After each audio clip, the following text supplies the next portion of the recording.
Buenos días, doctora. Nuestro grupo va a presentar sobre las bases biológicas del comportamiento. Primero empezaremos con los trastornos de la conducta alimentaria. Estos son trastornos de tipo afectivo que conllevan una mala alimentación y además una preocupación excesiva por el físico. Es desarrollado por varios factores, tanto biológicos como psicológicos, pero empezaremos por los factores biológicos. Los receptores de neurotransmisores del sistema nervioso, especialmente de la dopamina, la cual es la encargada de generar emociones como sensaciones como el placer y recompensa, disminuyen. Y esto ocasiona que el cerebro empiece a buscar otras fuentes de placer o recompensa y muchas veces va a recurrir a la comida. Por otro lado, el hipotálamo es el encargado del manejo de todas las sensaciones en cuanto a la alimentación, ya que maneja la leptina, grelina e insulina. Y si estas se ven alteradas, por lo tanto los circuitos cerebrales también se ven alterados y entonces las conductas alimentarias se verán alteradas, lo que generará conductas de riesgo que luego ocasionarán un trastorno de la conducta alimentaria como anorexia, bulimia o atracón.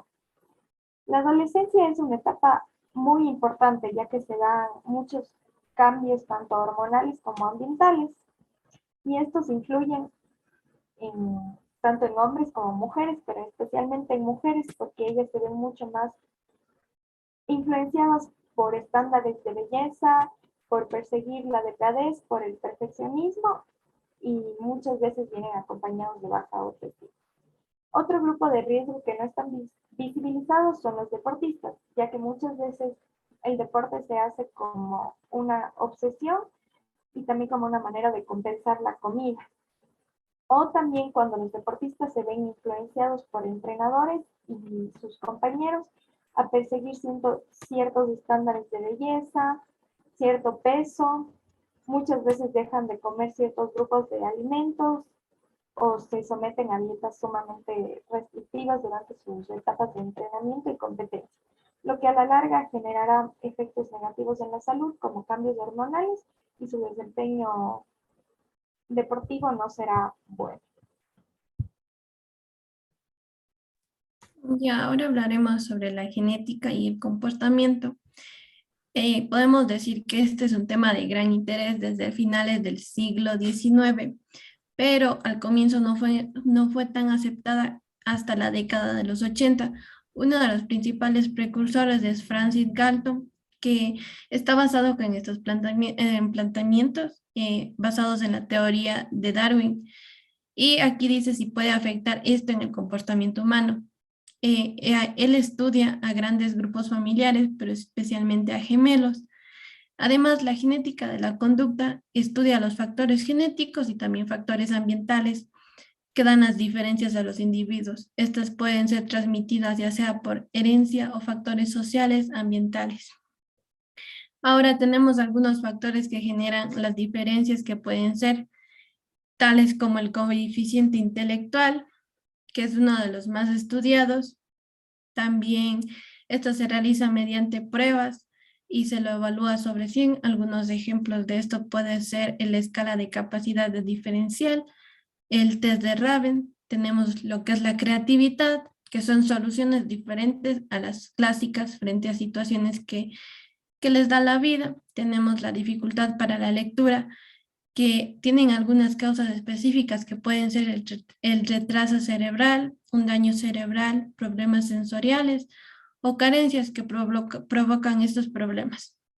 También tenemos el retraso mental, que aquí se basa que la capacidad intelectual del individuo es inferior a 70, que sería un estándar y promedio.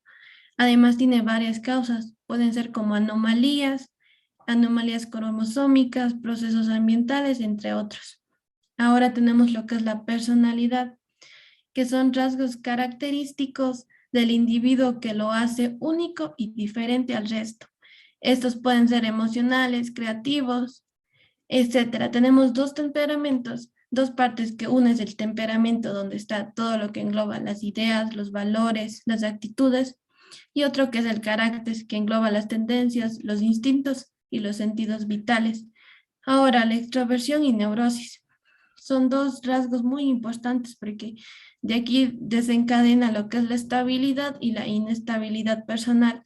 La estabilidad tenemos tales como la sociabilidad, la impulsividad y la animosidad.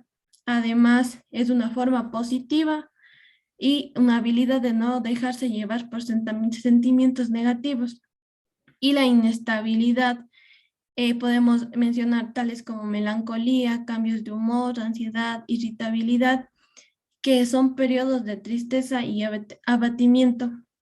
Otros rasgos que podemos aquí mencionar pueden ser la rebeldía, la empatía, la desconfianza.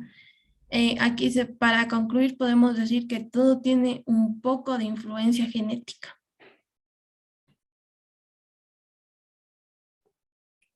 Ya. La esquizofrenia. La esquizofrenia es una enfermedad mayor en psiquiatría. Antes la esquizofrenia se llamaba demencia precoz, porque esto quiere decir que primeramente demencia porque era el deterioro de la mente y precoz porque principalmente se veía en personas jóvenes esta enfermedad. El sistema ubiquitina-proteasoma influye mucho también en lo que es la neurogénesis, la sinaptogénesis y la neurotransmisión, que este último no es más que la transmisión de los impulsos nerviosos a través de la sinapsis. Con el sistema ubiquitina-proteasoma podemos decir que personas con esquizofrenia se encuentra defectuoso este sistema, ya que las proteínas esenciales que todas las personas tenemos en personas con esquizofrenia se ven degradadas, es decir, las proteínas que todos necesitamos en personas con esquizofrenia están eliminadas y limitadas, están en escasez. Entonces podemos decir que el sistema ubiquitina-proteasoma es un gran indicador de personas que padecen de esquizofrenia y esto también puede ayudar a un tratamiento más llevadero y un mejor control de la enfermedad. También cabe recalcar que personas con esquizofrenia tienen un pensamiento incoherente y algunos delirios, y decir que la esquizofrenia es una enfermedad que no tiene cura. Ya. La intervención del sistema endocrino. El sistema endocrino se conforma por sustancias químicas que se producen en las glándulas y se denominan hormonas. Estas actúan directamente mediante la segregación en el sistema circulatorio y dependiendo de la cantidad y el tipo que sean secretados, va a existir una reacción de comportamiento o física. La segregación de estas se da por inducciones del sistema nervioso central mediante impulsos. Estas hormonas tienen una importancia fundamental en la etapa embrionaria y postnatal porque es en estas etapas en donde se va a definir cómo va a reaccionar el individuo ante estímulos endocrinos y situaciones externas en su vida adulta. Ya, el origen de las conductas conflictivas.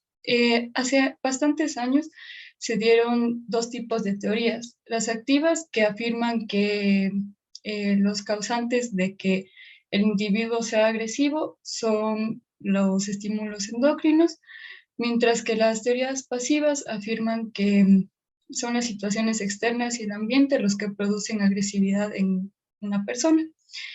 La liberación de hormonas como la noradrenalina y la adrenalina son las que desencadenan agresividad o también ataques de ansiedad que también tienen que ver con el miedo.